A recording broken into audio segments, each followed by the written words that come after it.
Necha oydan beri hayz ko'rmaysan qizim? 6 oydan beri hayz yo'q. Voy, doktor, bu nima homilani boshimi? Bu qadaring yalanib hali homiladormi? Gapiring doktor, nima bu homiladormi? Voy o'zingizni bosing, voy o'zingizni bosing. Bu yerga chiqding erta kundan. 1 minut oyisi iltimos chiqib turing.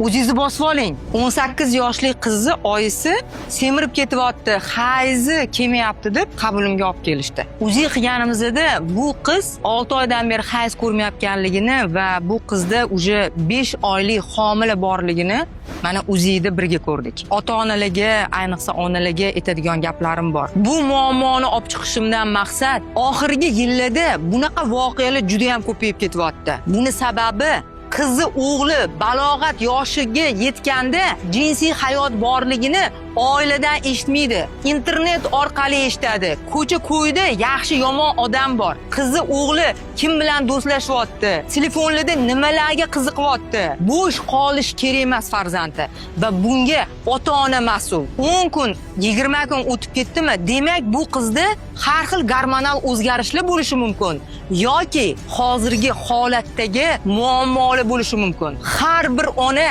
qizini hayz ko'rishini, qachon keldi, kalendar tutish va jinsiy hayotga tayyorlash kerak deb o'ylayman. Siz agar yetmasangiz, ko'cha-ko'ydan bilib, har xil shunaqa muammolarga duch keladi. Bizning qizlarimizni, oilamizni nomusi.